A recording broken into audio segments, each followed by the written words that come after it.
Looking forward to tonight's session. We won't spend a lot of time doing any of the preliminaries. Let's just get into the presentation for tonight. I'm going to open with a word of prayer and I'll hand straight over to you. And of course, for everybody who's joined us so far, I just want to say good evening. Thank you for joining us for the Peace online program with Sebastien Braxton covering ministry and money. So I'm just going to say a word of prayer and then it's over to you, Sebastien. Let's pray. Dear Lord, thank you again for the opportunity to have this presentation tonight. After I pray, Sebastian's going to go straight into this presentation, covering the second part to this session of ministry and money. Lord, I believe that as it's outlined in your word and the spirit of prophecy, this is important for us to understand. I pray that everybody who's here will be encouraged to do something for you and have the opportunity to do something now so they don't look back on life and have regrets on wishing they did something. So I pray that what Sebastien presents today will uplift your name and encourage all to do something for you. In Jesus' precious name, amen. Amen. Amen. I'm trying to turn off my Wi-Fi so I don't have any delays. All right. Good evening, everyone. It is great to see you.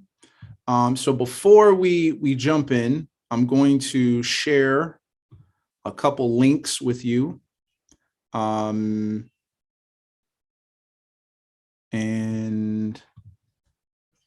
Let's see, here we go. So the first thing is a little bit interactive later on into the session. So I want to kind of get to these links. So this first link is for anybody who has a ministry idea that they're anticipating should make money. This is going to be a business model canvas that we're going to go over. And then the second link is going to be a similar board, but it's going to be focused off it, or something that would require donations and things of that nature. So this is why I just want to put those links in there so that they can be there for reference whenever we need to. But with that being said, I'm going to go ahead and dive into my presentation and share my screen. All right. Can everybody see my screen? Yes. Yes. Give me a thumbs up. All right. Awesome. All right. So we're going to be moving into part 2. Yesterday, we looked at the Apostle Paul and the lessons that we could learn from his whole experience. So now we're going to build off of that just a little bit. So let's talk a little bit about tent making, right? Why would Paul, Aquila, and Priscilla have really gotten into tent making? Right? Why this particular trade? Why this particular occupation?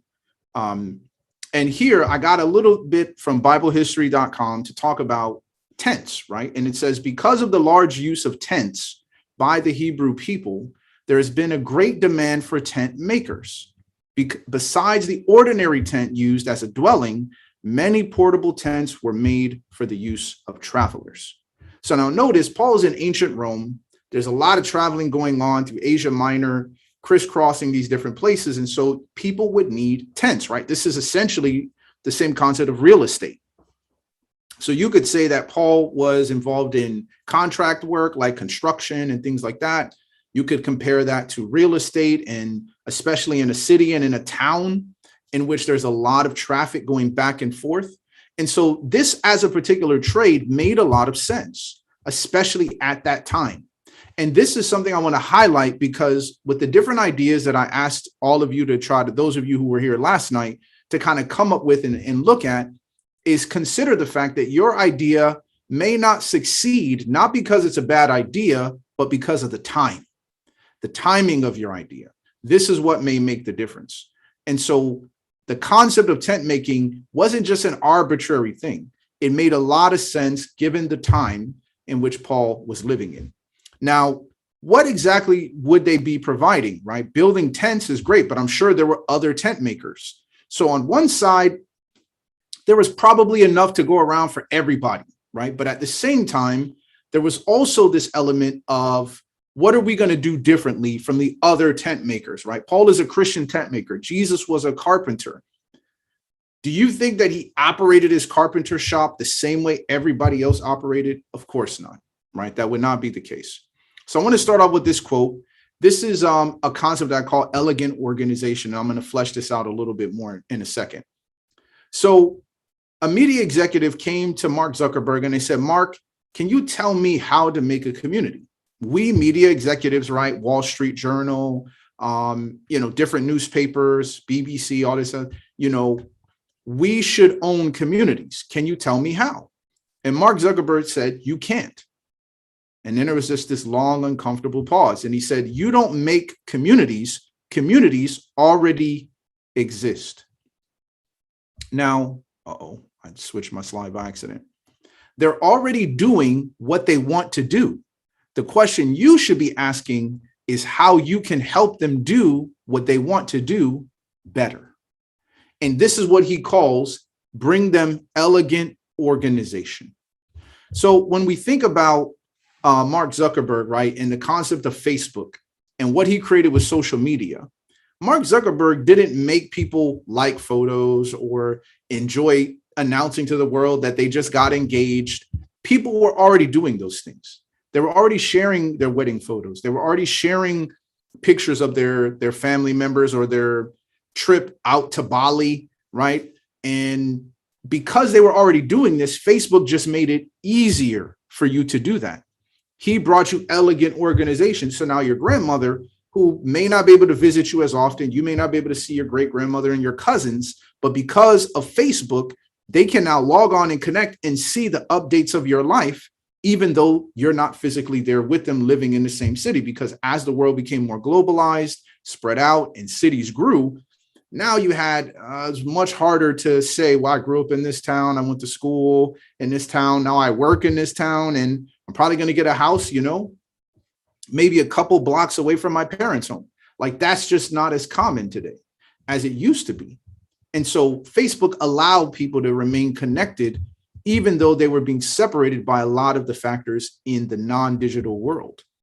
And so his whole thing was, I'm not telling people to post their relationship status. I didn't create that. People were already telling people that.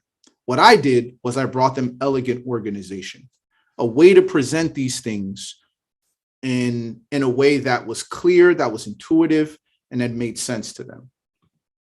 Now, the bottom line is that there's a three sort of, sweet spot between three things that you need to consider with your particular ministry idea. The first thing is the desirability of your idea. This is the people side of what you're doing. Who is going to use your service or your ministry or your product or whatever it is? Is it even desirable? Are people looking for this? And this goes back to Mark Zuckerberg's point. And I want to talk about this at length for a second. A lot of people think that being innovative is about coming up with something that's never existed before. But people need to realize that building something that never existed before, that people never used before, for example, like VCRs, TVs, DVD players, streaming platforms, like there was a time where these things did not exist. So when they first were introduced, everybody didn't have them. Everybody didn't want them, and everybody didn't see them as necessary. And so because of this, it took a while for TV to buy in. It took a while for radio and using microphones and events to buy in. That used to be something that you could go to rent a space and they didn't always have microphones. They didn't always have speakers. So because of that, it takes a while for something brand new to catch on. But of course, you can occupy that space for a very long time. And, like social media is today, there's just really a handful of apps that really occupy most of our social media usage. But again, that's it's much better of a strategy to decide that you're going to take something that people are already doing, find out what is difficult about it, and things that they desire or they wish the product did, or they wish the service did, or they wish that this happened. And then you bring that to them in a way that is intuitive and makes sense to them. And that's what we call elegant organization. That's what's building desirability for your product or your service. So that first thing of desirability, you have to be talking to people. And I have a whole thing I did at GYC Europe about Christ's method and this whole concept of, really taking time to talk to people who you think would use what you're trying to build or what you're trying to sell. And that's going to be way beyond what we can cover in this class today. But suffice it to say, desirability is where you always start. Now that you know that what you're trying to build or what you're trying to create is desirable, your next thing is to see, okay, is this even feasible? Which means, can I even build this thing, right? This second circle. Sometimes people have things that they're like, oh, wouldn't it be really cool, right? If you had a Bible that, maybe they have an idea for a Bible that basically reads to you and it will give you cross references when you go to a text. And it also, jumps off the page and goes in 3-dimensional augmented reality. It starts showing you pictures of the places you're reading about in the Bible. Like, yeah, I mean, I'm sure that sounds like a really cool idea, but the question is that feasible? It may be really expensive just to build a prototype, let alone once you add up all the costs, will the customer pay all that money for that type of experience? And so after you build the desirability, you understand that people do want this. Now, my question is this thing even technically feasible? Can we build it? Are the resources? Does the technology exist for this to be possible? And then the last thing is the viability. This is just a technical word to talk about the business side of things, which is, will people even pay for this? As a consultant in the past, I've had to oftentimes tell people, sometimes a problem is not being solved by any company in the world because nobody will pay them to solve it. So you got to be prepared for the fact that people will tell you a lot of things. People will say, they will talk, oh yeah, this would be great. This would be great. And then you build it. And when it comes time to put the money on the table, they're not open. Nah, I don't really need it that badly. This kind of back and forth concept is one of the things that really kills a lot of great ideas, is that they were desirable, they're feasible, but they're not really viable, right? You can't really be self-supporting. You can't support the business and grow it, or your organization or your ministry, the way that you have it set up. It's eventually going to hit a wall and it's probably going to die and be destroyed. So whatever ideas that many of you might have in your minds, think about the fact, how do you know that this thing is even desirable? How do you even know that this thing is even feasible? Or how do you even know that this thing is even viable, right? Have you even thought about this? And always start with the desirability, right? And the desirability is a concept where you can now do market research, talk to people who you think would use it, people who need it, and ask them questions. And, I can do a whole training on that another time. Now, when we talk about feasibility, viability, and desirability, I'm putting these in this order to say that these are typically the things that should stop you in your tracks, right? So if something is not feasible, I don't care how viable it is. I don't care how desirable it is. The bottom line is, you don't want to be spending time trying to work on something that's not even feasible. Like, the technology doesn't exist. There is no, ability to do this. I remember when I was in college taking my entrepreneurship classes, I came up with the idea that you had transition glasses, right, where they look like regular glasses, but then when you go outside and the UV rays hit it, they transition into shades. So I was like, what if you did that with transition windows for cars, right? So you went to a car and then you said, all right, we put this transition tint so that when they're driving, when it's driving, the UV rays come, it automatically tints. But when you're driving at night, it doesn't tint anymore because there's no UV rays. And therefore, people wouldn't have to worry about the laws regarding tinting, et cetera, because it doesn't even apply at nighttime, which is why they have laws about tinting your car and your windows. Well, I mean, it was viable. It was desirable. A lot of people said that sounds like it'd be really cool for cars, especially sports cars and luxury cars. But it just wasn't feasible, right? The eye companies that used that transition tint in their lenses, it was something that'd be really expensive in the glass. They didn't really have that amount of resources to really create it. And so, I just never really pursued it. But Again, feasibility should stop you. Now, even if something is feasible, but the next thing that should stop you is viability. If this thing cannot even support itself, it doesn't matter how bad people desire it. Someone tells you, hey, if you do this, I'll pay you $3, but it's going to cost you $4 to make it. You're not going to make it for very long because you're going to run out of money. And so that's why viability is that second stop, that second risk that you need to keep in mind with what you're trying to create. Number one, can this thing actually be created? Number two, will this thing be self-supporting? Can it remain and support itself and grow itself without asking for outside funds and outside help?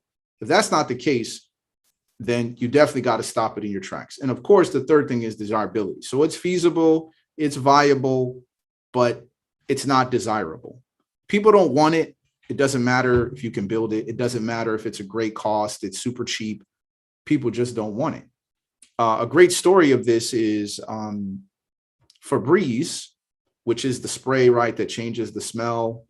And when they first launched that product through Procter & Gamble, they initially created it for people who had pets. They did all the market research and they were like, oh yeah, all you got to do is, you come in your room and you have a guest who's coming to your house and you just spray this Febreze. It won't smell like dog or cat or hamster or whatever your pet is, right? Well, when they went to release the product, no one bought it. Like literally, they had no sales. And the person who was the VP of marketing, he was called by the CEO and basically said, look, you better figure this out or find a new job. So he went back over all the marketing footage and it seemed like everybody was saying, yeah, I would use this with my pets. I would use this. I would use it. I would use it. But in the end, they didn't want to use it. So then he found one woman and how she used the product when they were testing it. They gave her the product and let her use it. And she said, well, after I clean the room and everything's ordered, the bed is made, the floor is vacuumed, everything. She says, then I just spray some Febreze at the end. So they said, this is crazy. So then they ran a commercial ad to that effect, right? Woman cleaned the kitchen, she cleaned the room, vacuuming, and then she sprayed some Febreze. The stuff flew off the shelf. And it just made sense. Women were like, when I finished cleaning something, I want it to smell good, and Febreze provides that. And so the rest is history, and Febreze is, really high selling product, et cetera, and it solved the problem for them. Now, I'm going to skip over this slide because we're going to get into a lot of that a little bit later. Now, I want you to also think about this quote where we talk about stealing like an artist. So there's a book, I recommend it. It's called Steal Like an Artist. And it basically, its premise is that for a lot of people who have ideas, they actually got the idea from someone else. They stole it and they just repackaged it in their own way. So this is a quote from Jim Jarmusch. He says, steal from anywhere that resonates with inspiration or fuels your imagination. Devour old films, new films, music, books, paintings, photographs, poems, dreams, random conversations, architecture, bridges, street signs, trees, clouds, bodies of water, light and shadows. Select only things to steal from that speak directly to your soul. If you do this, your work and the theft will be authentic. So I could give you quote after quote after quote. Pablo Picasso says the same thing. Other great painters, other great artists, other great people who are innovators, they've all actually made statements like this. They got the inspiration from somebody else or something they saw. Popular songs today, even in the secular world, are just repackaged old songs, just presented in a new way. And so people are like, oh, this song. You're like, man, this is the same song. They just repackaged the song. So they say there's no creativity, but a lot of those people who made the old song, they also repackaged something else. And they took something else that they stole from that and used that model. So when you're dealing with your ideas, don't feel like it's all about coming up with something new and original yourself. Look at the things that give you inspiration, that fuel your imagination. And I'm not saying agree with all these sources that he gives, but he's essentially making the point that I think is important for us with our ministry ideas and business concepts of being self-supporting. You don't have to reinvent the wheel. 50% of the money made by entrepreneurs is actually coming from franchises. people who just said, I'm going to buy a McDonald's franchise.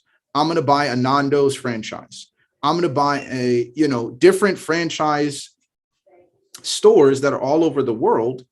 And they just make their money from that particular franchise. And they're basically buying their proprietary way of doing business. That's essentially what they're doing. Now, here's another quote. Yoji Yamamoto, he says, start copying what you love. Copy, copy, copy, copy. At the end of the copy, you will find yourself. He's essentially driving home the fact that a lot of times when you think about mentorship, and I think about myself as an early young speaker and preacher, a lot of times I was actually following this, right? I would listen to preachers that I love to hear. C.D. Brooks was one of my favorite preachers. Randy Skeet was a good friend of mine, and we lived and worked in the same ministry. And so I used to pick his brain all the time. And I could go on and on down the list. Through these different people that I listened to, right, there's things that I liked that they did that I would incorporate into my preaching until eventually, like he said, I found my own voice. I found something that worked for me that I liked. And so this was something that was authentic to myself, but it started off by imitation, right? And so a lot of times, think about how a child learns to speak, how a child learns to interact, how a child learns many things in life. It starts off just by imitating what you're doing. So then it's like, well, you say this, the child's going to say, and that's why they tell you, be careful what you say around kids, because they're probably going to repeat exactly what you say. So this is a very, very important concept. Now, before we jump into this link that I sent, I want to talk a little bit about the concept of creating shared value. So we dealt with the three things, right? Desirability, feasibility, viability. We talked about the concept of getting inspiration, copying things that exist, right? So you can say, what if we had an Uber for Bible studies, right? Or what if we had a Home Depot for evangelistic materials? What if we had an Apple, or an app store that was just for Christian apps, right? So we're taking concepts that already exist, that already are working, that make sense to people, and we're just repackaging them in a different way. And a lot of people say, yeah, but that doesn't feel original. But I'm looking at them and saying, most people in the world are using these products. They're familiar with these processes. You're giving them the same processes, the same style, but you're giving them a different product. So then it doesn't take them long to learn and to figure it out because it's not entirely brand new. And that's a big principle that we bring about in user experience design. So creating shared value is about what type of problems are you solving with your company or your ministry. And this is a professor from Harvard who came up with this concept that he calls creating shared value. He says the solution lies in the principle of shared value, which involves creating economic value in a way that also creates value for society by addressing its needs and challenges. Businesses must reconnect company success with social progress. So his whole point is like, the days are over for companies that are like, oh, we're going to make a toothbrush that's actually not a good toothbrush. It's not really helping anything. And we just know that people need toothbrushes, and we know the people who know how to manufacture them, and we can get them out faster than anybody else. And so now you're just telling people, selling them a whole bunch of bag of beans. Oh, yeah, these toothbrushes are great, whatever. And you depend on marketing and salesmanship in order to push your product.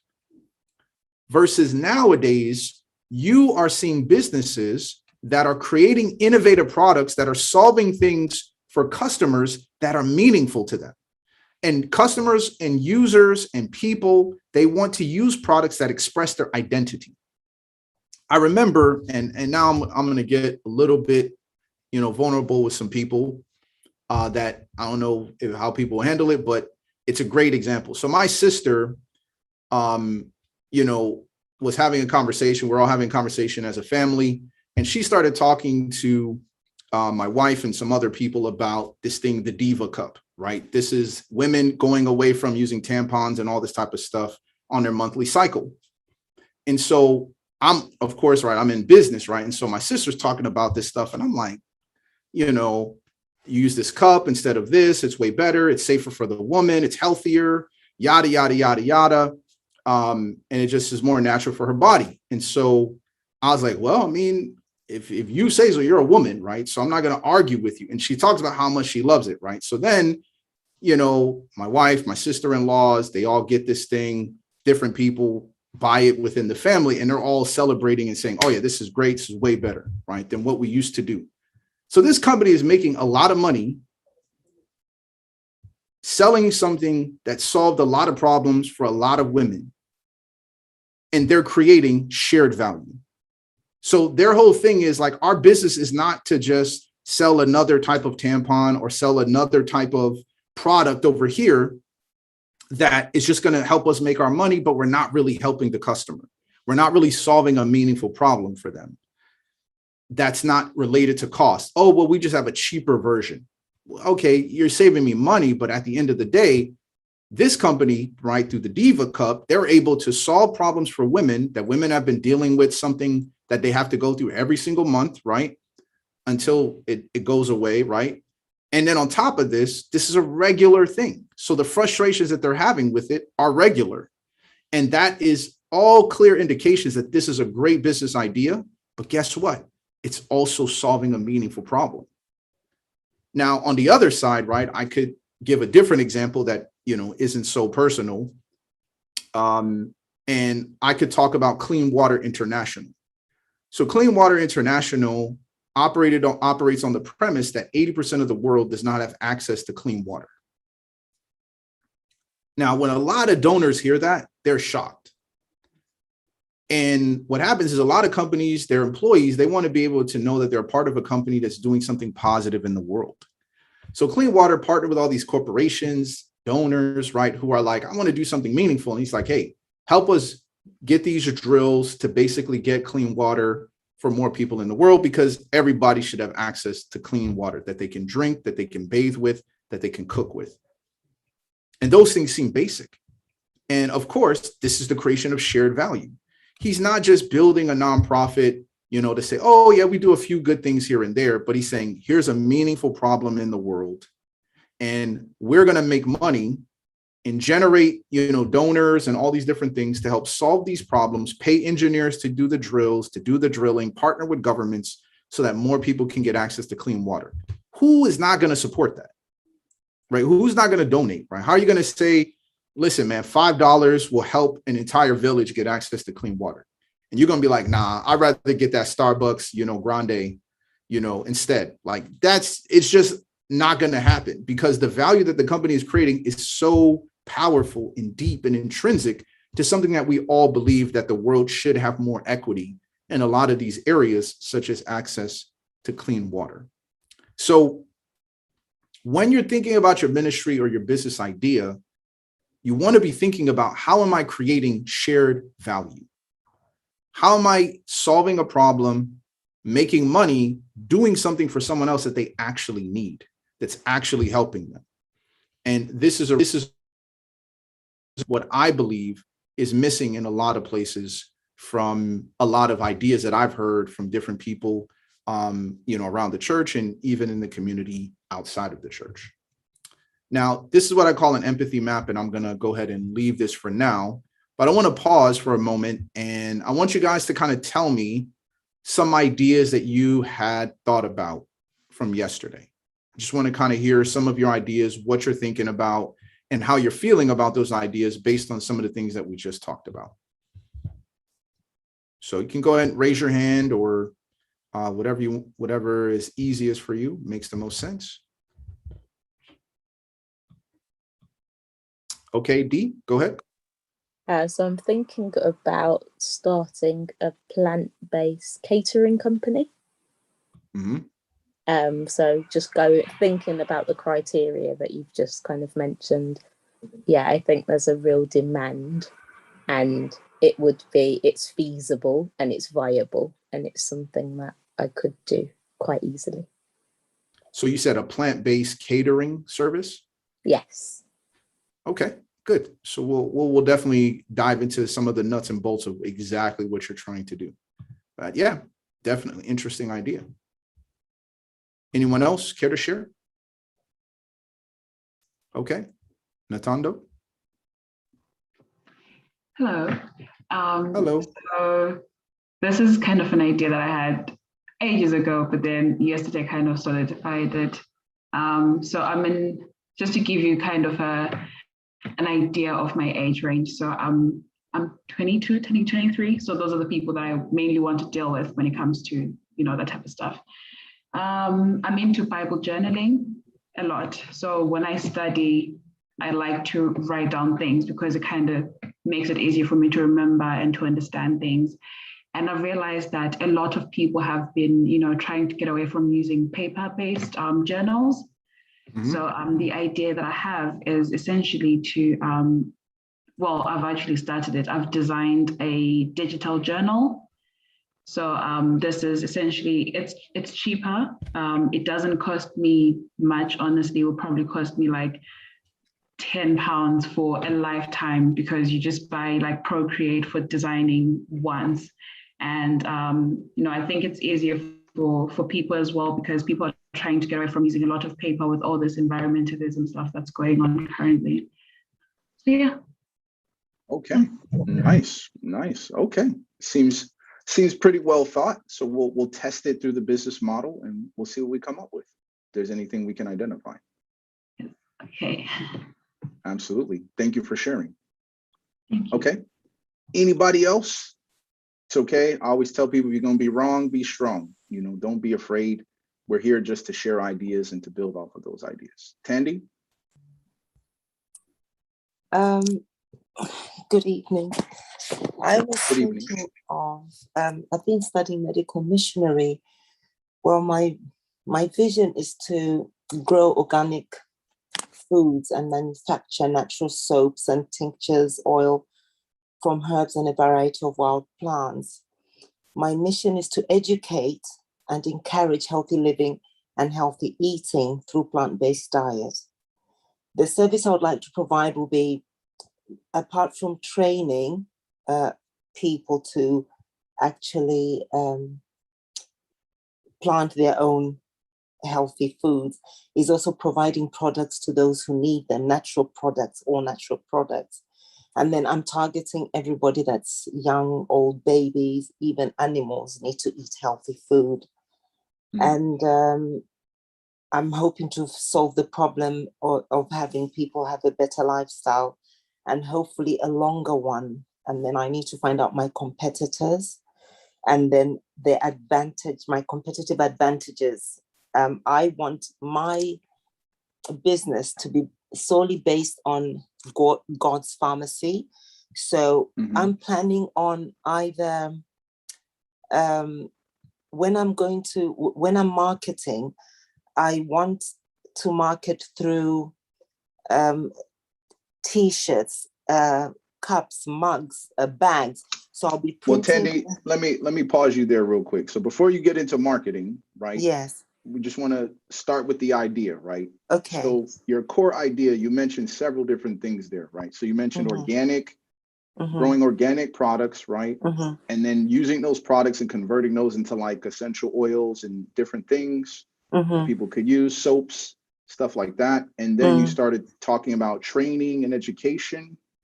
So what is the starting point? What's going to be what's the core thing that your company or your organization would do? Growing the stuff first. I'm growing the plants first. Okay, and how would you make money from that? The making money part is I want to use I want to have this printing presser where I'll start printing stuff. Like I'll print a picture of lavender and say this is what lavender is good for. Bible verses on T-shirts, on cups, on mugs, and the money from the printing press will then be put into the actual business of this organic growing stuff. So you're gonna start the printing press first and then do the growing? Yes, because I need the money to actually put into this. I don't know if that makes sense, so you can guide me. Oh yeah. No, I'm following you. I just want to make sure I understand your idea. So a lot of times, I'm following you now. I see your order and your thought process. So we're gonna get into it on the practice. That's why I'm gonna stop you on the marketing, because we're gonna talk about that. Okay. and get into that. But okay, I get your idea. I like the thing that I think is promising about what you're trying to do, Tandy, is that you understand the feasibility and you understand somewhat of the viability. I think the desirability is something I still have a question in my mind because I'm trying to figure out who are going to be those people. And number two, is there a demand enough to fund that organic growing, right? Once we look at the cost, right? That's so we got to compare what can I make from t-shirts and all these other things.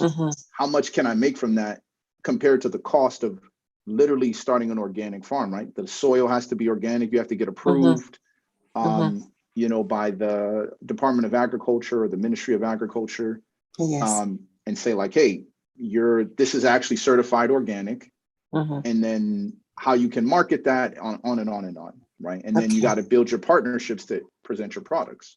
So, so yeah, there's a lot of moving parts there, but we'll get into the details soon.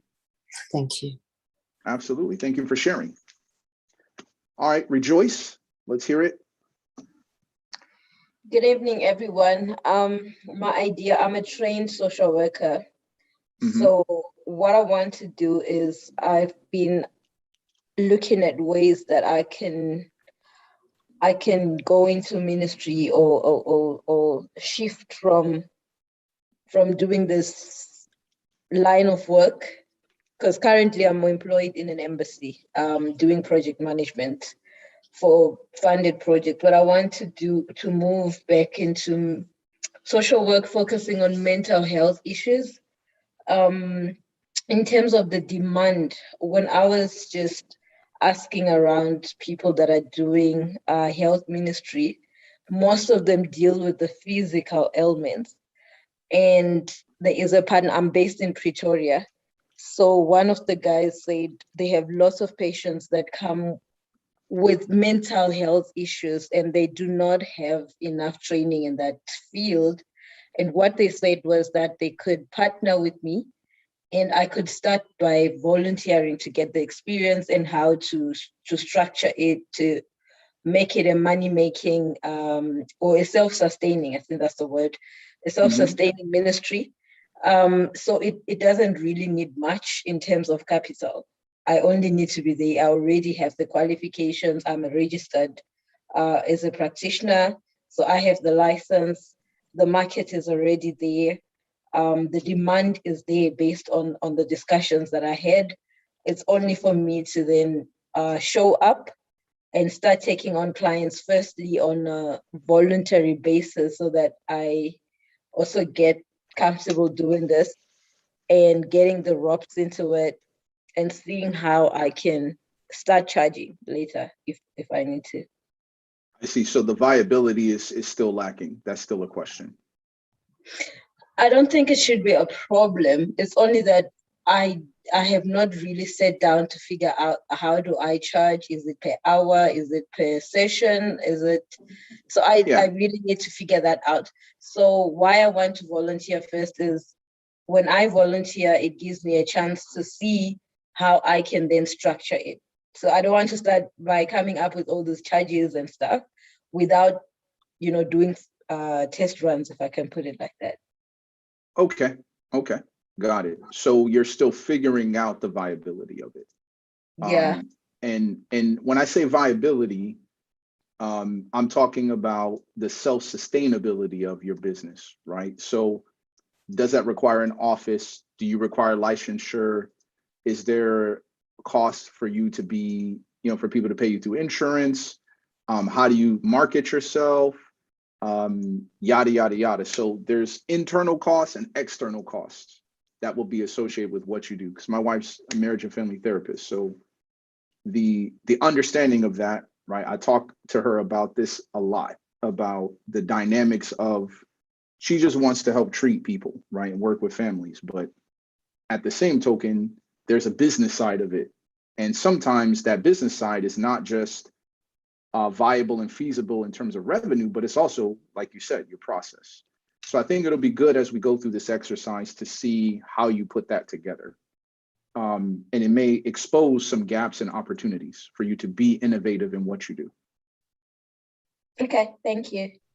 Yeah, thank you for sharing. All right, TC and Faith, they'll be our last two, and then we're going to move forward.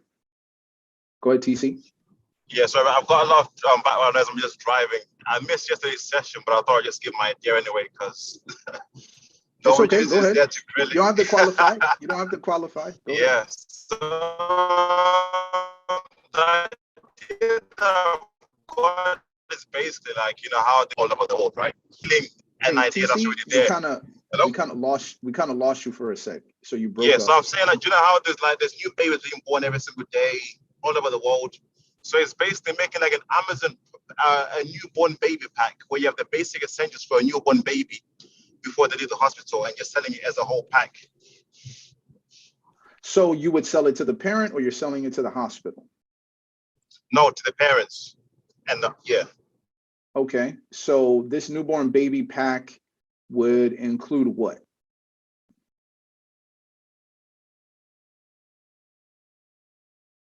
TC, are you there? Oh, sorry. Yeah, so I'm saying that would include like a hat, a vest, rompers, blankets, the basics that you'd expect a newborn baby to have before they leave the hospital. And like a bag as well, that you just have all those things inside there, yeah. And then that would be basically doing it via Amazon, and then it'll be fulfillment by Amazon, so they store them in their warehouses. So I won't have to worry about storage because it'll be there, and they can get like next day delivery because it's going to be via Amazon delivering it. So I think, so yeah, I'm familiar with fulfillment by Amazon, that whole process. So I think the problem you're going to have is a lot of people have baby showers for this reason, right? They have a baby shower, they know they're having a baby. People provide these type of gifts. And then they usually, when they go to the hospital to deliver the baby, because I've had 4 of them, you pack up the stuff that you need, right? The early infant, newborn clothes, newborn diapers. People give you all kinds of gifts at your baby shower, or just in general. And then you kind of have it. So I think maybe the way to package what you're saying is that people can add it to their baby shower gift list, right? Exactly. Yeah, so I think that may be a way to package it, because it seems, just from my intuition, I'd have to interview people and research to validate it, but I think your idea is interesting.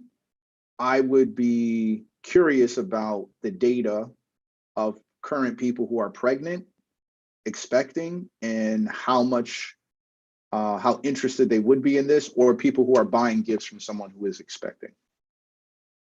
Yeah, because I've done like some basic research on Amazon and different on the products that I'm talking about, and there's actually been quite high volumes in those areas. So I was thinking that since people are already sending them individually, how about if I just combine the pack, and then that saves them time of like looking for the items like one by one. Could be. So yeah, you'd be competing with Amazon recommendations, or people who bought this also bought that. But yeah, I follow you. Okay, that's interesting. That's interesting. Thank you for sharing, sir. All right, Faith, take us home. What's your idea? My idea is for a pensioners retreat or away day. Mm-hmm. So the target audience would be, there's a lot of growing, well, older generation, and it's retirees. Like, yes, retirees, that's the right word, thank you. And it's basically to have an away day or a retreat where they can come together. It would be different things they'll do. For example, it would be a history day. And during that day, people will come together, talk about what they were doing, and then that could be put together in a journal or something like that. And then they could have maybe a practical day where people will come and inform the things that they used to do and so on. Because I've realized a lot of people that retire, yes, they do a lot of volunteering, but it's like they're just waiting for the time that they're at the end of their life, and they're not really doing, they feel they're not really doing anything useful for the society. So this would be like something that everybody will be able to come together. And because they're all kind of like within the same wavelength, do stuff together. So that's the sort of thing. And my target audience at the moment would be Zambia, because that's where I come from. And I've seen that a lot of people that are retired kind of like get lost. They feel like, okay, they've done their bit and nobody really values them per se. Yeah. So that's the idea. Okay. Yeah, I like it. I think it's different. And this is something that we're seeing in terms of innovation, because the world is getting older, because people are living longer. And that's a population that most innovative products are not addressing. There's really not much for retirees and people who are on the other side of life, right? They've already lived. They're not looking for, pomp and circumstance. They're looking for meaningful things, similar to Solomon at the end of his life. So they're like, yeah, I want meaningful stuff. I don't have time for all of that. I did that.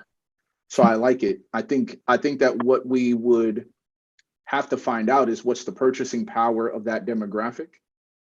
How much money can they put towards things? And we know that one of the things that they are thinking a lot about are the next generation, right? They're thinking about grandkids and, like the posterity, and so I think an interesting potential direction you may want to consider is we have big sister, little sister, big brother programs like that. But I think there's a lot of people who, like myself, I lost my grandparents when I was very young, so I never really got to know them. And I think older people who are in that stage of life could become surrogate grandparents, right? To families who don't have that for whatever reason, and be there to give their wisdom, to be present, right? To be a part of birthdays and watch, someone grow up who didn't have the benefit of having a grandparent. So I think that's meaningful to the older generation because they get to pass down stories and information. That's right. It builds connection. It avoids loneliness, which some of them go through, especially in a world that's driven by technology and they don't like to use technology all the time. That's true. So, and the only reason I know this because several of my products and clients in the past, I've had to research this demographic. But it's one of the most underserved when it comes to innovation. So I think your idea is great. My suggestion for consideration would be making it very focused, right? So that they come together to get together with these people who don't have grandparents, right? Or something like that, where it's very focused, it's very measurable, intangible, and it's very tactile, right? They felt it, right? They got to see something come out of it, and it didn't take a lot of effort in order to get there. And I think you could grow it and expand it from there. Thank you very much. Absolutely. Thank you for sharing. Go ahead and share my screen. And so what you're going to see is this screen. So I'm going to kind of zoom out a little bit so that you guys can kind of see. So this is a whole mural. So typically if I'm doing like a digital or a live workshop, any of you guys who clicked on this link, you'll be able to see exactly what I'm doing, and you'll actually be able to update this and add things. So I just want to kind of give you a quick overview of exactly what this is. Let me take this off of pre-presentation mode. Yes, Dee, I see your hand. So the link that I went to says that it's not the first one.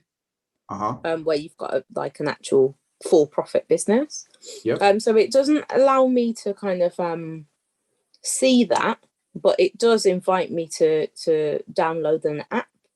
Got it. Yeah. So when you click on the link, instead of entering your email address, at the bottom of that notification is going to say visitor link. And so you can join without giving your email or your information. So I'll give you an example. So when I share this, right, so I see visiting cat, visiting owl, right, they're now there. So I click on this visitor link. So when I send it to you guys, it's going to send you a little pop-up like this, and it'll say enter your email, download the app.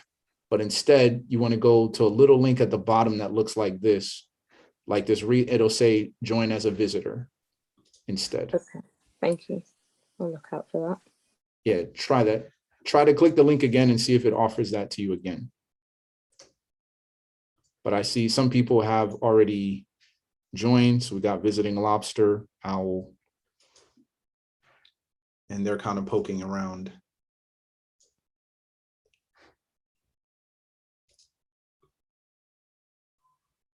Okay. Is anyone It still works. having? No, it's working now. Thank you. Okay, you're very welcome. All right, so Yuri, I know you came late, so I'm going to go ahead and post this link again. All right, so I just posted it again. So anyone in the meeting currently should be able to access the link.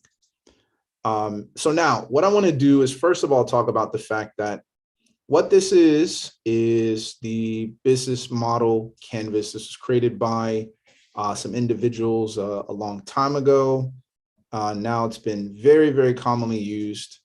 And so what I'm going to do is, first of all, this is the business model canvas originally designed by Strategizer. And you can go to their website, download a free version of this and be able to print it out and manage it. So it basically looks at every business needs to answer 10 basic questions, right? And that's what this essential business model is. Now, in order for you to answer these questions, what I want you guys to do who are visitors inside is we're going to go to customer segments, right? And so instead of customer segments, I want you to think about I'm going to go ahead and unlock this one. So instead of customer segments, I want you to think about who are you serving, right? So this is kind of your customer, right? So here I have some examples, right? So let's say I'm serving fitness trainers, right? So what you do is you just double click in the box. It'll create a sticky note. And what I want you to do when you click in that sticky note, you can type your name. So just go ahead and put your name and then who you would say is the person that you're serving with your potential business idea or your ministry idea. Okay, so you just put your name and I'll say Sebastian. Okay, and then I'm going to go ahead and let's say I got fitness trainers here. So I'm going to say SB fitness trainers. Okay, and that's who I think who the people I'm serving. So, and I'll talk a little bit about this. So you want to start by determining the demographics, right? And the segmentation for your potential customers. So who are the people who would need your product, right? And who do you have the ability to reach with your particular service and product? So this is really, really important. So just again, if you're clicking in this box, you're going to come over here, box number 1, you just double click and it'll allow you to create a sticky note. And then here, the color, it'll let you change the color to whatever color you prefer. So those of you guys who just want to follow along with me here, you can go ahead and get in the link.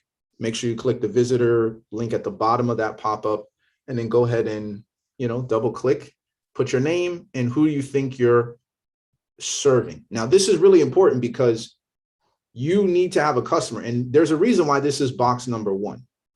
The reason why this is box number 1 is because you have to be doing everything that you're doing for someone, right? So who am I targeting? If you don't have a target audience, you can't reach them. So one of the most common problems I find, especially among Adventism, is when people present their business ideas to me and some of my friends and colleagues that I work with in Hive Camp with Jesse, good friend of mine, Zwicker, and he and I did a seminar together at GYC on business, and we had a pitch competition. What happened is a lot of times people will present their sort of they'll present their business idea, but then they think their market is everybody. Oh, anybody is my market. No, anybody cannot be your market. Any business that thinks that they're going to reach everybody, like televisions or phones or computers, even those have limitations on market potential. Some people don't like TV. Some people, people who buy the most televisions are typically businesses, hospitals. See somebody. Let me go ahead and bring this back.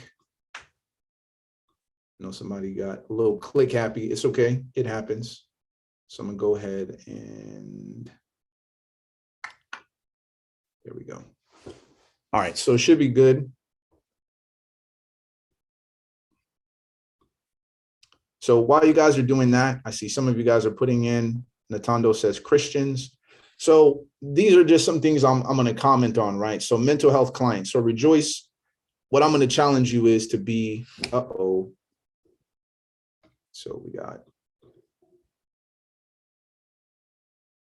all right, let's go ahead and put this back.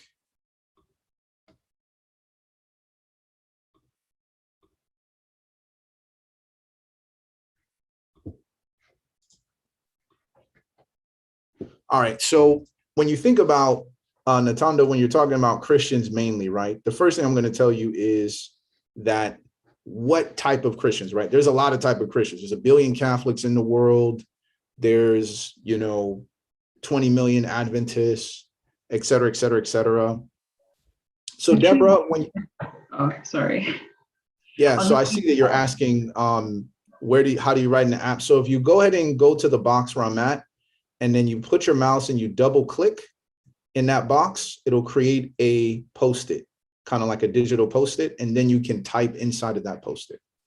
There's also these tools on the left-hand side. So you'll see this thing that says text right here on the top left, and you click that, and it'll give you options of different sticky notes that you can use to basically write different text.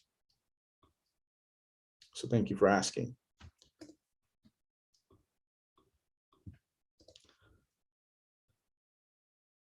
So I see someone said pensioners, right? Retirees. So Faith, this is what I would challenge you is, are we thinking more female or male, right? Retirees. Do they have, young families? Like, are their grandkids really young? Or are their grandkids older, right? Maybe there's so there's something that we call demographics, which is who they are, and psychographics is how they think and how they feel. So you want to be very, very mindful of giving very, very specific information. You may not know that right now until you start your product, until you start interacting with people. But I just want to put that out there, right? So now Natando says youth mainly. So then Natando, I would ask you how young, right? Is that 18 to 25?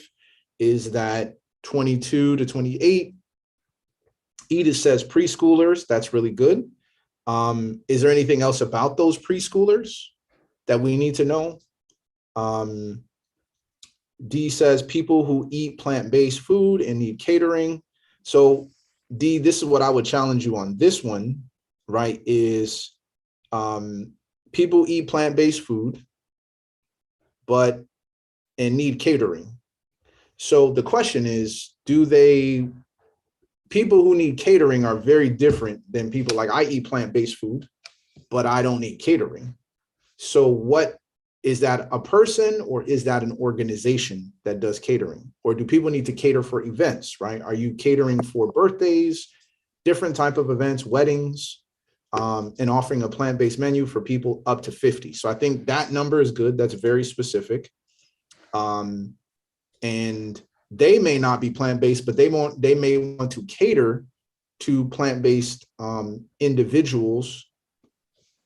They might want to cater to plant-based individuals who are coming to their event. So I think that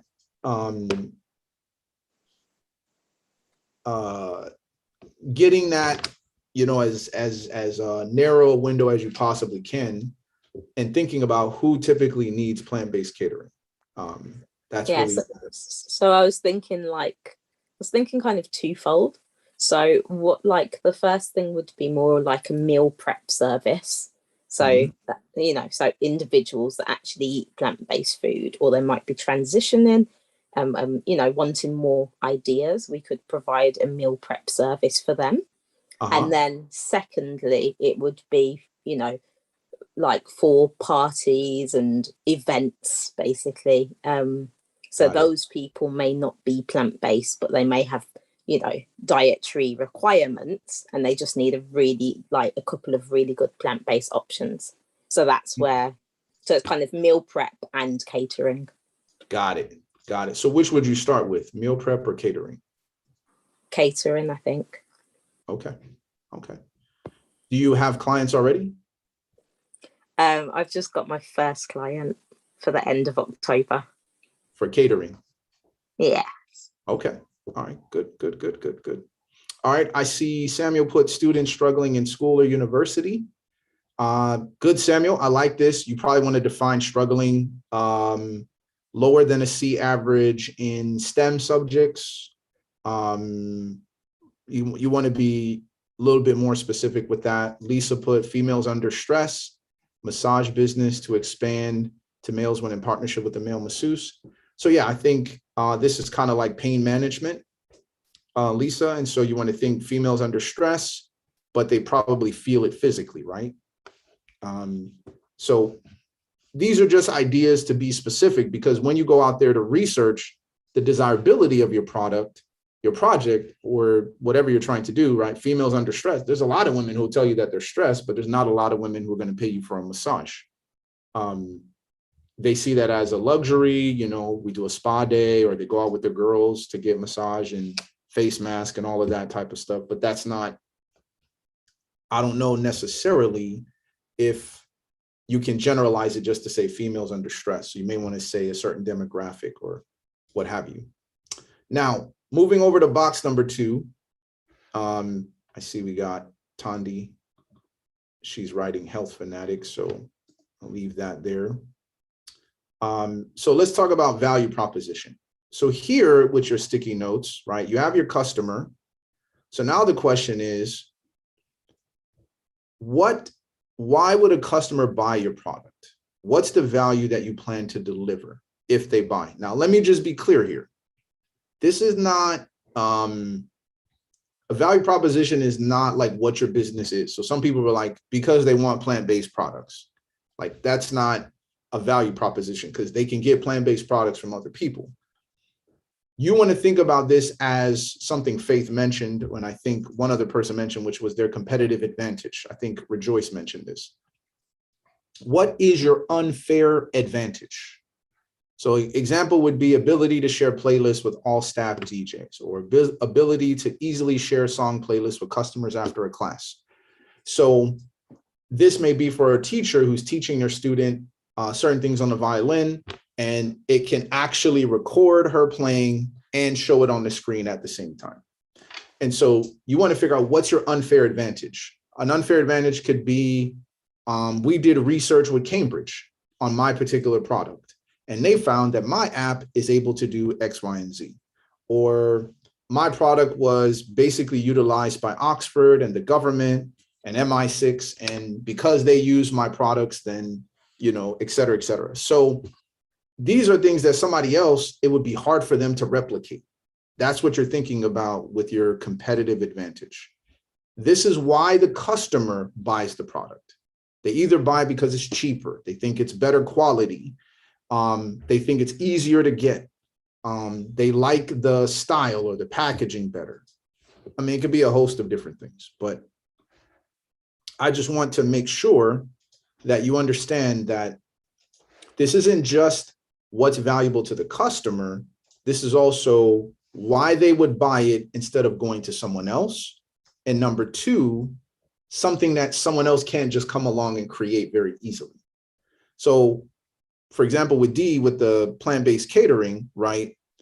Someone else could start a plant-based catering company, right? So then you got to figure out what sets us apart. Are we the first? Are we the only in this part of England? When Rejoice is talking about mental health, you know, there could be a possibility that other practitioners, other people are also seeing mental health. So even though there's a need, people may not necessarily jump right at the opportunity to say, well, there's these other people. Let me see your prices compared to their prices. Let me see, you know, what you're doing. And also, Rejoice, when you start for free, they may not be able to follow you once the fees come along. Because people will tell you, oh yeah, that price is doable for me. And then when you actually go to pay, then they're like, yeah, I don't think I can do it. So, so Sarah, I see here you put help mothers introduce veggies to picky eaters. This is an interesting this is an interesting concept. So I want to speak to the value proposition. So a big part of understanding your value proposition is to see who else is fulfilling this problem, who else is in the same space or industry as you are. So who else is helping mothers introduce vegetables to their kids or picky eaters? Are there any businesses out there like that? So do some research to find out who else is out there, what else are they doing? And then, go ahead and you'll begin to identify what's missing. But it's always important to do, whenever I take on a new client, they want me to design an app, build a project. My first thing I do is I research all of their competition. Who already exists in this space? Who's already doing what you're trying to do or something similar to what you're trying to do? And then I do a competitive analysis of all these different things. I basically map out their business model. This is who they target. This is their value proposition, yada, yada, yada. Now, I'm going to go forward to this next block. So let's look at the customer relationships. So customer relationships is really about what type of customer service are you going to have, right? Are you going to have a face-to-face relationship where people come to your store? Are you going to have a relationship where it's online support? So when you think about a bank and they want really high-profile clients, they're not going to be going and saying, oh, yeah, call us online if you want to bring your 250,000 pounds to our bank. No, they're going to want you to come into the office, build a relationship, build trust, because that's going to be the key to the success of that business. So think about what your relationship to your customer is going to be. Is it going to be fully online? Is it going to be face-to-face? Is it going to be phone, chat, video? I see somebody put virtual video, which I think is important. When people have problems, how are they going to be able to reach you, and what's going to be the relationship that you have with your customer? So that's really what block number 3 is all about. I'm going to go down to block number 4 because I know our time is running out. And this is, what are the most critical activities that your company must do for your business to succeed? So I may have here develop relationships with other fitness trainers or distribute in all app stores, right? So this is very key that my app is in the Apple Store and the Google Play Store. And that's why you're going to see here my key partnerships are the Apple Store and the Google Play Store. So these are things that I must do that are critical to the success. Like if I don't do these activities well, then my business will not succeed. So this could be D in terms of her food, right? If the food does not taste good, that's a key activity. Or if the food is not delivered on time, if it's late, then you're going to lose people. If you look at rejoice and mental health, like how will people evaluate their progress? Receiving mental health services from you. So that may be a key activity that they're able to evaluate and see progress through what they're trying to do. Now, key partners is the balance to this, and that is what are the key alliances and partnerships that are important for your business to succeed. So if I'm building an app, the Apple Store, the Google Play Store, so I need to know what their criteria is for me to get my app in there. Another thing to consider with key partners are some people have a part of your business model that they do really, really well. This is why Facebook and Google and Apple buy smaller companies. So when smart news was becoming a thing, I was using the app early on, and then Apple realized, hey, we can just buy this company and create Apple News. So Facebook bought Oculus. So now we're going to do a 3-dimensional experience with social media. So when you look at this, you have a experience where certain people you need to partner with who can basically, they have what you need. You just need to partner with them in order to bring your business to light. And a lot of people have businesses like this. Walmart partners with basically any sort of grocery retailer, right? They say, hey, listen, we'll partner with you in order to get cheaper prices so you don't have to have a lot of inventory, and we'll have distribution centers to save you money. So these are key alliances. So think about people you can partner with to help make your costs go down, to help you build your credibility, your marketing. Maybe in another partnership are people who have access to your market. So you may partner with bloggers, you may partner with an Instagram influencer, You may partner with a physician, right? If you're dealing with a lifestyle medicine business or solution. And I think that's super important. Or like Rejoice, right? In order to get clients, she may partner with different corporations or businesses or the government or schools who may identify different people who may need mental health services, which is important. Now, number 6 is key resources. So these are the things that you must have: your assets, your materials, your supplies. You must acquire for your business to succeed. So I need to get music licenses, right? Database infrastructure, I see is here, right? So these are things that I must have in order for my business to succeed. So Rejoice needs to have her license, right? For example, if I'm building an app, I need to have a database structure. You know, if I'm trying to do a, just to kind of go back up here, you know, see UK-based customer services. Okay, I see that. Product and availability worldwide, digital, helping mothers. So one of my resources may be, you know, I need to have books that we can give to the mothers with different tips on how to bring this food to picky eaters, or psychology tips on how to get them. Oh yeah, sorry, the Health Fanatics is someone, I think, typed it and they just never finished. So that's why it's kind of hanging in the page. So until they seal it, then I won't be able to delete it. So Deborah, I see your point. It's just Health Fanatics was typed there, and yeah, it's not gonna go away. But let me see if I can, it'll let me select it. No, it won't let me select it while someone's still typing. So yeah, I apologize for that. All right, number 7, revenue streams. So these are the things that what are people actually paying for and how much are they paying you? So individual subscription, I recommend here that you put not only what it is, but the amount. So I may say individual subscription of $4.99 a month, right? Whoops, $4.99 per month. And then I'll have corporate subscriptions that will be $15.99 per month. And so this is where you want to think, these are the things, this is how I'm making revenue. These are the sources, right? It's going to come from my subscriptions. That's where I'm going to get it from. And of course, you can think about Uber, it's going to be transactions, right? Every ride that people ride on the Uber app, we take a piece of that. Airbnb, every time people stay at someone's house, we take a piece of that transaction.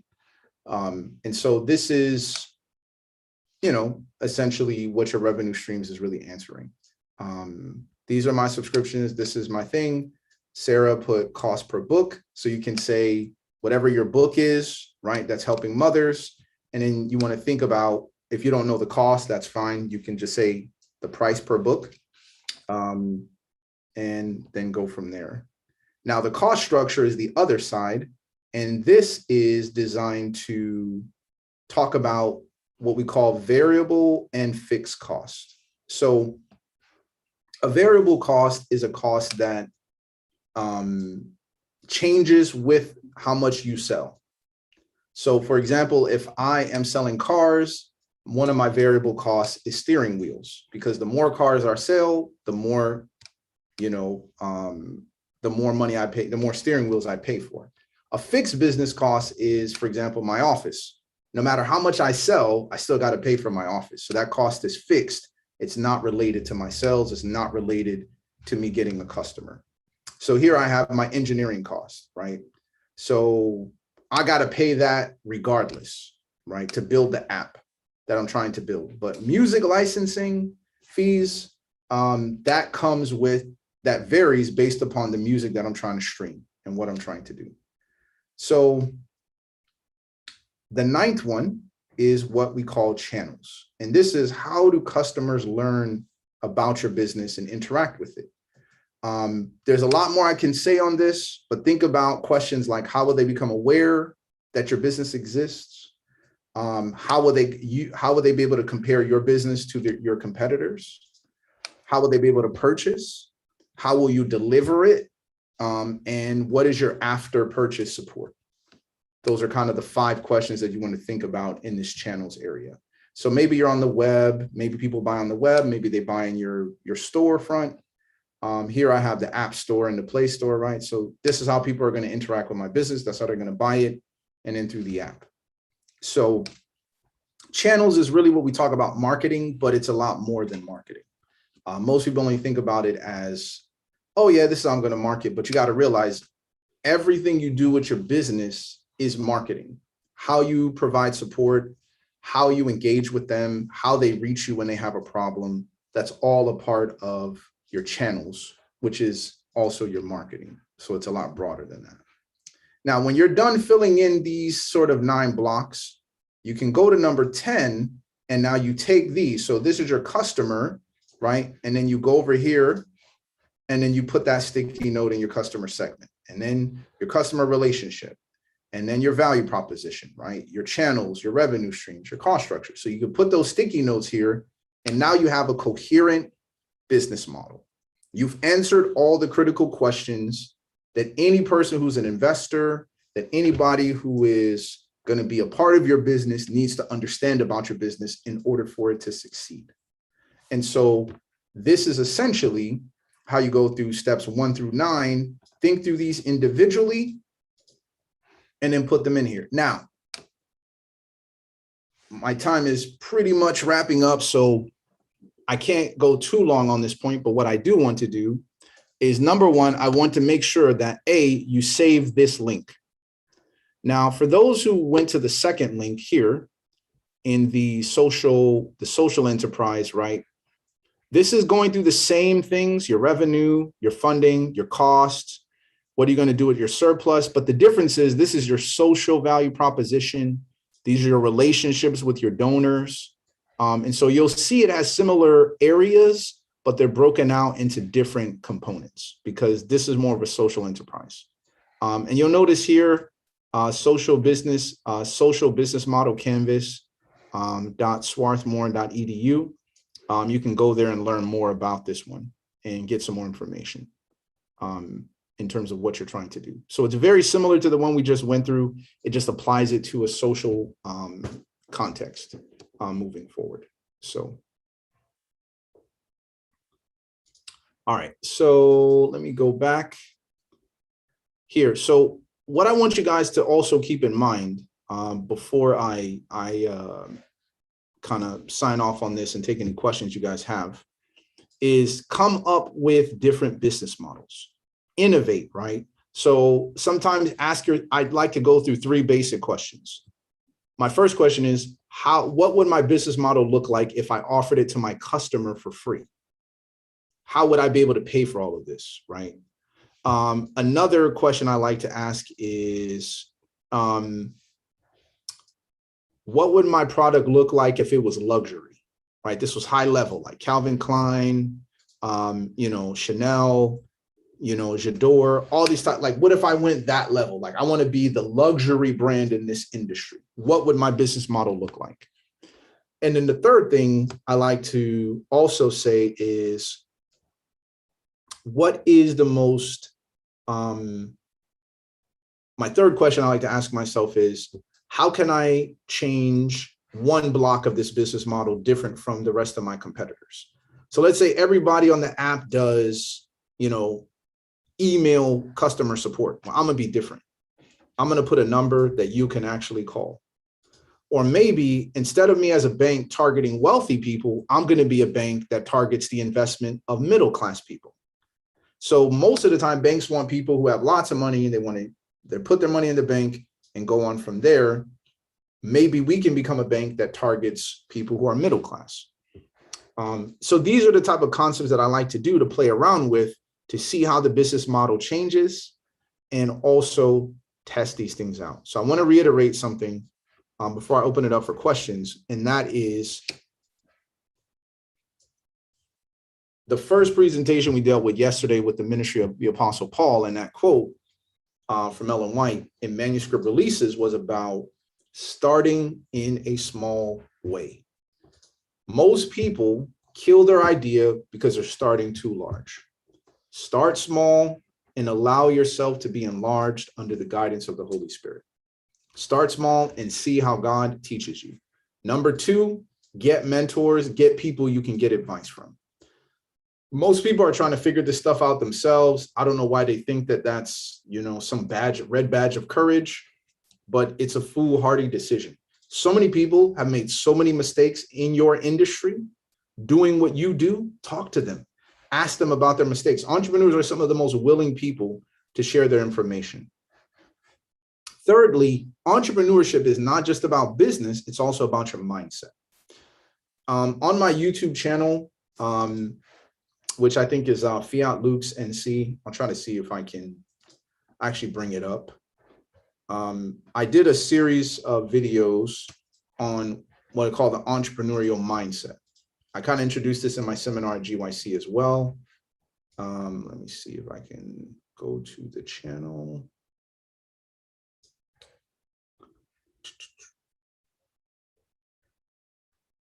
Switch accounts, here we go.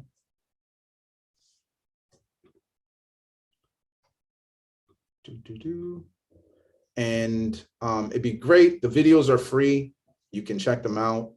And yeah, go through those videos that kind of guide you through the entrepreneurial mindset. It goes through an entrepreneur who was very unlikely in the 1950s in America and Mississippi in the racist South, and how he was able to build several successful businesses as a result. So really, really good stuff. I'm trying to see if I can bring it up here. Entrepreneurial mindset. Here we go. So I'll copy the link and I'm gonna put it here in the inbox.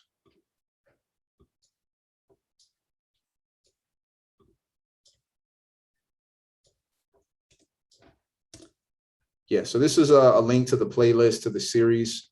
I would definitely encourage you to watch that and really think about your mindset as an entrepreneur. So yeah, I'm gonna pause here, see if anybody has any questions.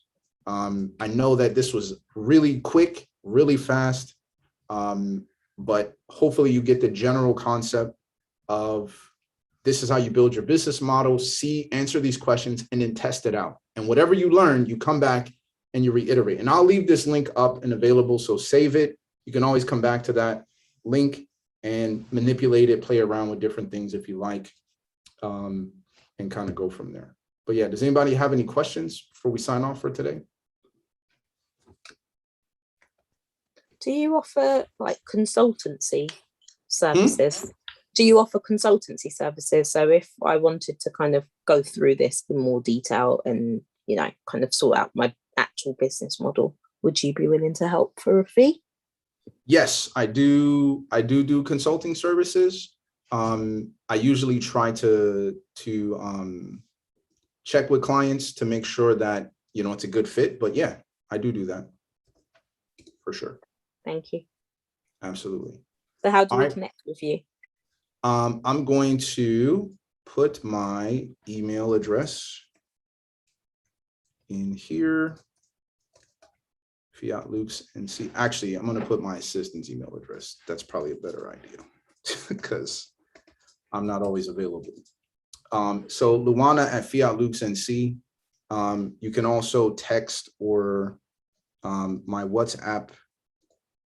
That's not a WhatsApp number, sorry. 644-0348. And I'll be creating a WhatsApp number, but that's my business phone as well. That you should be able to text to. So Deborah, I see your hand. I just had a question from yesterday, but I would just say it today. And it was like, if you build a ministry, and is a ministry, church ministry, yeah, and you start to get loads of money.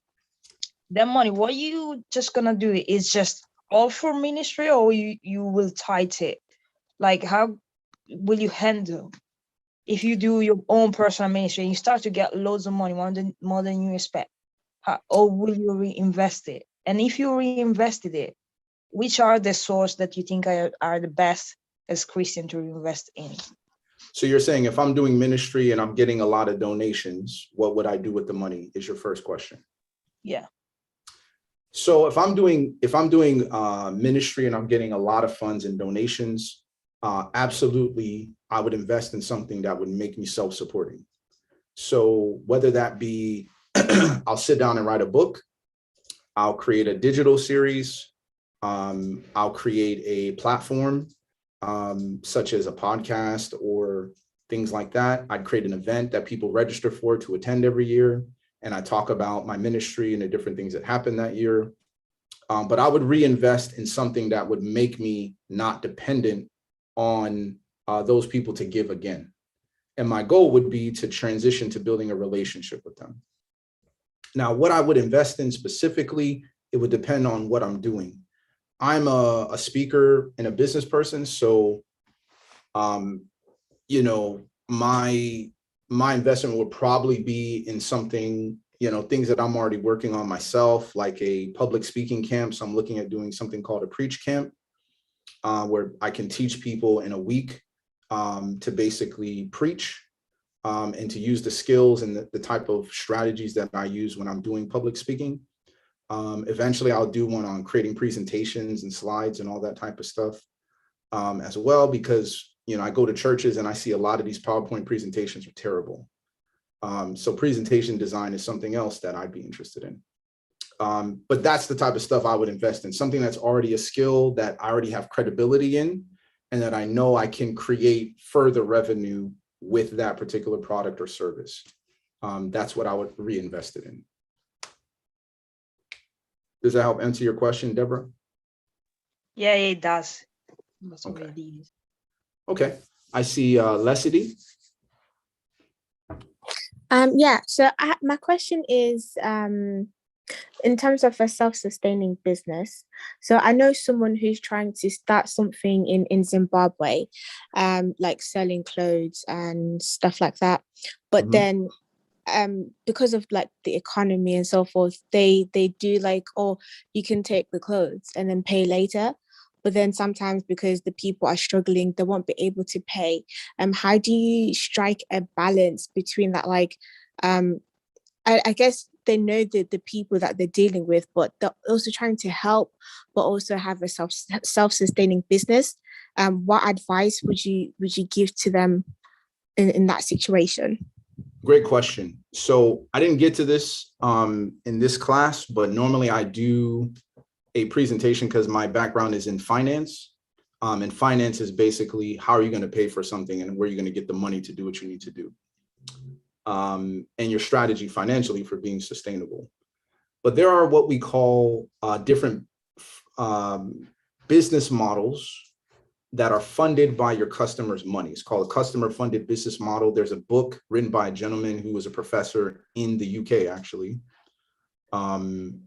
His name is escaping me right now, but if you Amazon search the book Customer Funded Business Model, you should find the book that he published, and really, really good stuff, really useful. But if you need the crash course, this is what I would tell those people in that situation. If someone I tell them the clothes they cost let's say $50, right? But they're like, I can't pay 50. So I can only pay you later. So what I would say is maybe I'm doing the wrong model.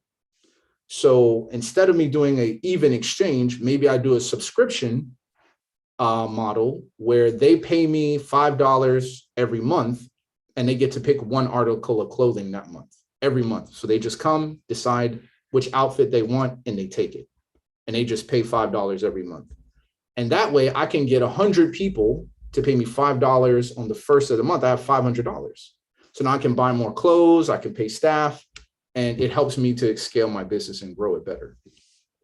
Another model would be a pay in advance. So when they do have the money, you would say, hey, go ahead and put this money in right now. So you have the money, so go ahead and pay in advance, like you would buy a ticket for Delta Airlines.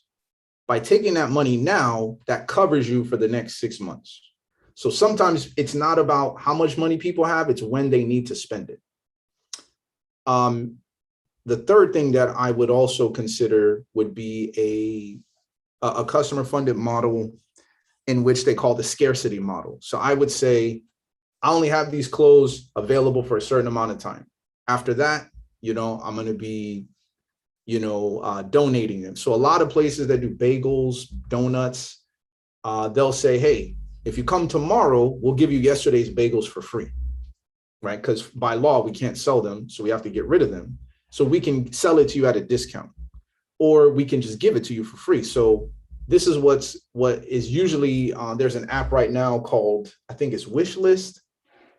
I can't remember the specific name, but basically you can get products very cheap if you're willing to wait 3 months to receive them.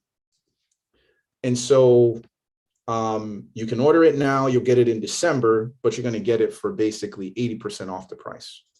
And so you can also do a delayed model where they pay you and then they can basically get it later on.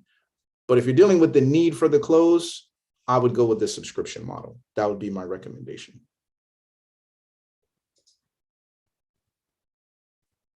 Okay. Anne, go ahead. Anne, are you there? Hi, I am. So like your wife, I'm actually like a therapist, but then I also do assessments and other projects. And I've been wanting to scale up for a long time, but I just don't know how. It feels. What do you mean? It feels What do you mean like I scale need, up? What do you mean by that? like, be able to do more with more people, or find some way to. So don't you need more therapists that way?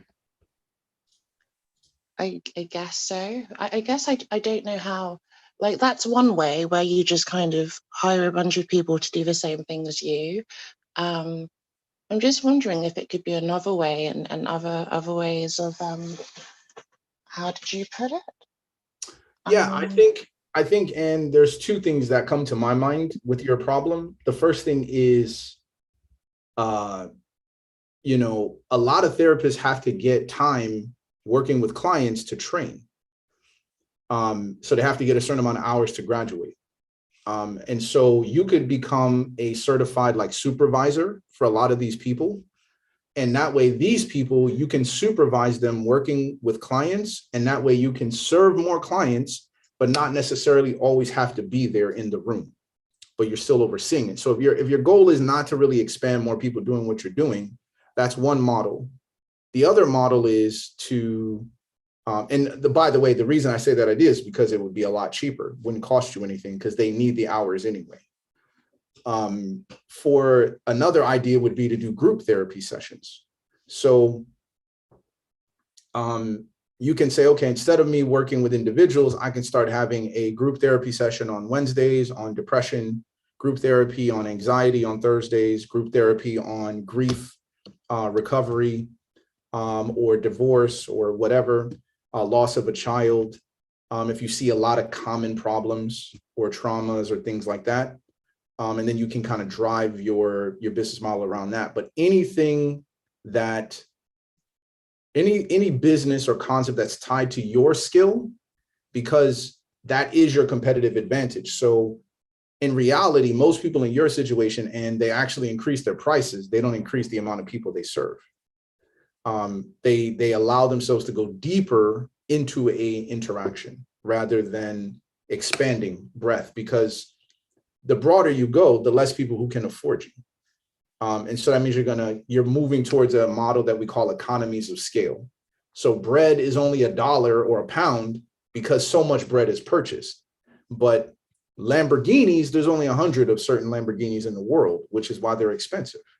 So if there's only one N, and not everybody can be certified as a therapist like yourself. So because you have that competitive advantage, and it's hard for a lot of people to come after you and just replace you, not only because of your credentials, but because of your relationships with your clients, most people go the direction of increasing their money. But if you're trying to reach more people, I would consider group therapy and maybe an online presence where you're doing mental health tips on a YouTube channel or Instagram, Twitter, things like that. And then you're interviewing other therapists on questions that they learn from clients or that often their clients actually ask. And then maybe sharing the information that way using technology. Thank you. That's really helpful. Absolutely. Happy to help. Praise the Lord. All right, Nelson, we got 2 more to go. Yeah, sorry, I wasn't on yesterday, so you may have answered this question, but I was wondering, how do you find mentors? Because I find myself to be in that sort of situation where I'm trying to solve problems by myself, um, but then have someone just say something that solves it very quickly. So how do you find mentors, and You're talking about personal mentors or professional? as in for business wise? Yeah, so you always start with the industry. Look at the people who are industry leaders and what you're trying to do. So if you're trying to build apps, go to, there's, for everything under the sun, there's a trade conference. So I always tell people when they're looking for mentors, you need to first start off with peer mentors, people who are doing the things that you're doing, but they've been doing it longer, they do it better, they're more talented, they're more knowledgeable, they're more connected. That's going to come from a trade conference. So invest the money to pay to go to an app developers conference, or to go to a, association of marriage and family therapists, or go to the, Jerusalem Bible conference where they go through a different biblical issue. So going to those type of trade events where a lot of those major companies, major players, and major influencers are, and you can usually find this if you follow them on Twitter, search for groups on Instagram, Facebook, and you'll find who those movers and shakers are and what events they're speaking at. And you'll typically find someone who can probably mentor you there. But that's the easiest way. If I could do it all over again, that's what I would do. All right, Sarah. Okay, D trying to sneak in a question. So D, I'm gonna let you go after Sarah, but that'll be our last question because I know we're getting late, you guys, it's time. Go ahead, Sarah. Okay, my question is in regards to books. So would you recommend self-publishing or finding a good publishing company? And if so, if it is a publishing company, are there any that you recommend?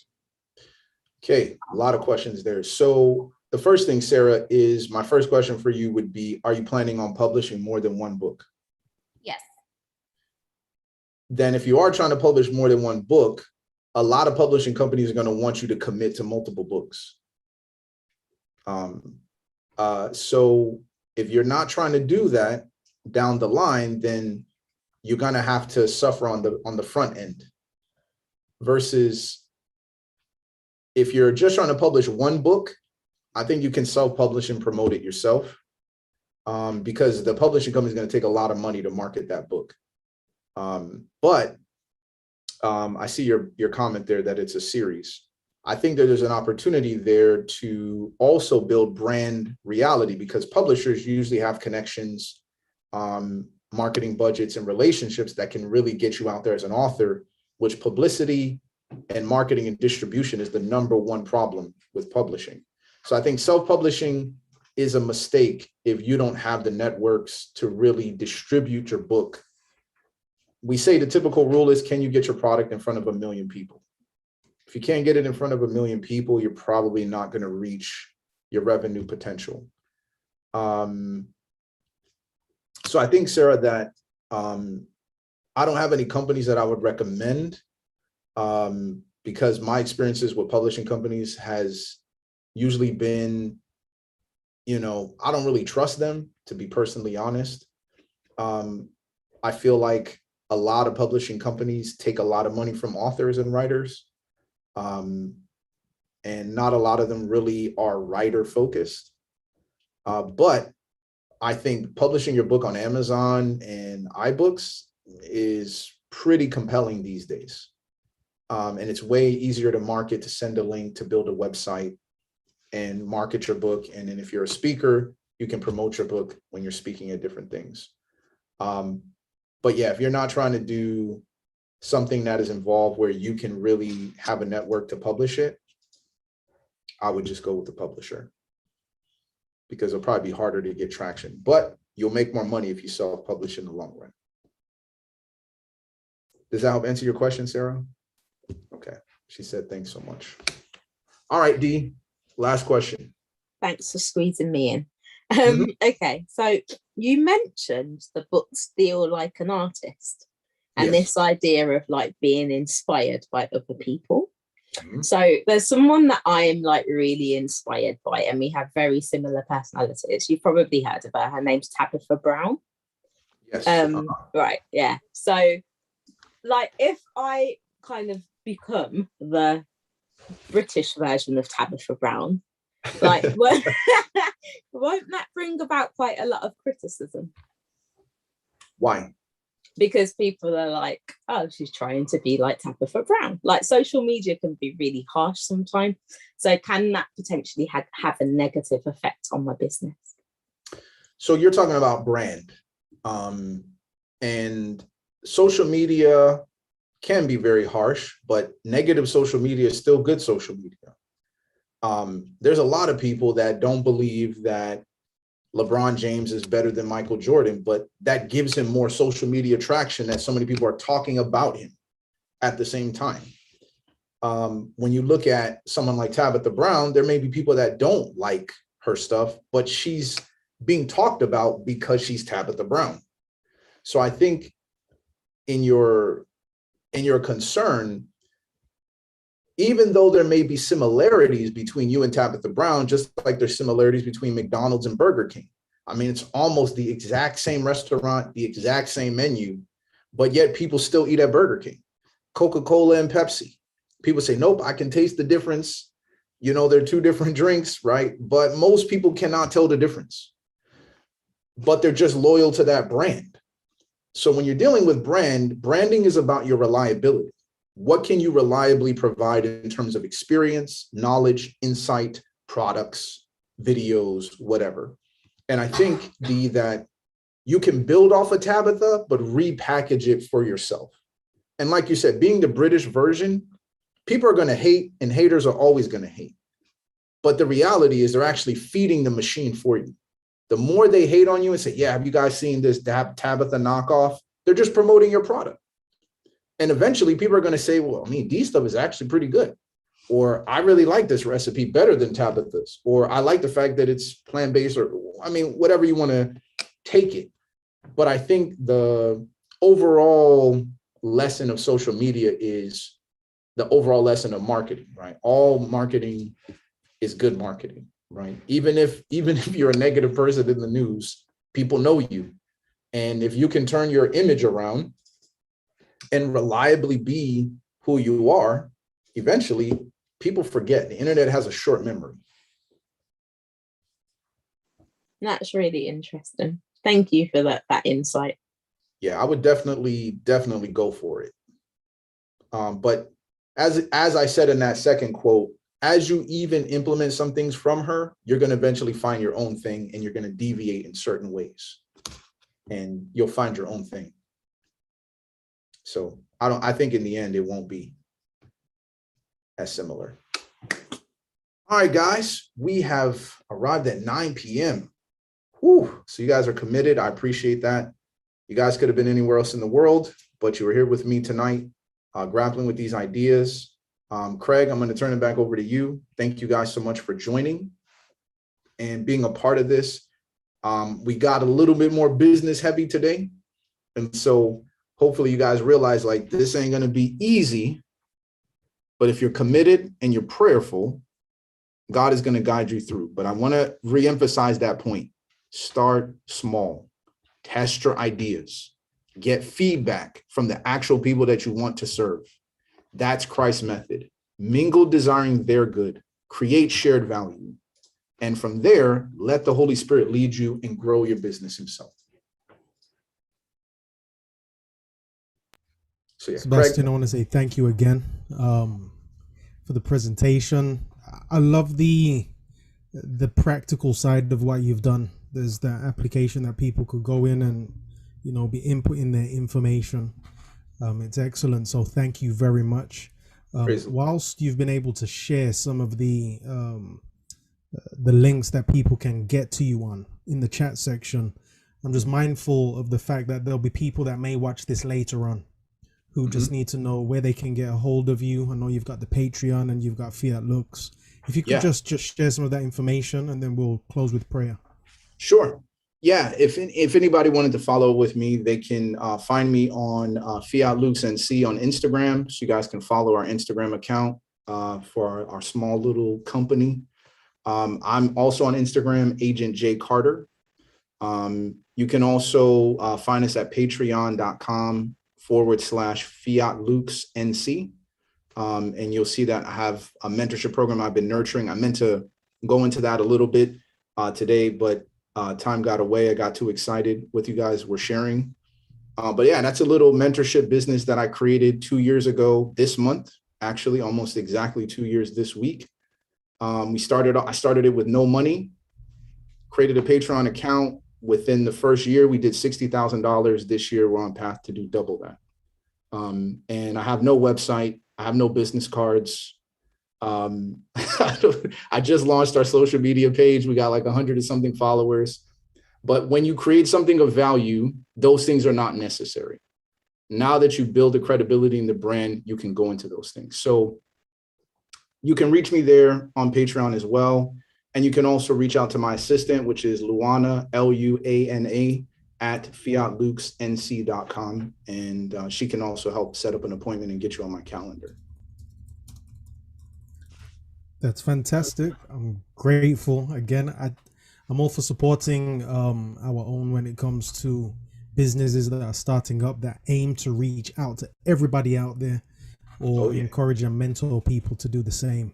So whether you're watching or you're with us right now, when you see this video, do get in contact with Sebastien Braxton. And if you need that mentoring, or you just need some guidance with just knowing what to do with your own business plan, here's the man. So thank you again. One of them. I appreciate all of the comments that have come through, also the questions, and I've also appreciated the answers, Sebastien. You know what you're doing, and I'm just hoping that in the future we'll see many other of these business ideas that have been talked about and practiced here today will actually become a real thing. So all to the glory of God with everything that needs to be done. Sebastien, could you close with prayer?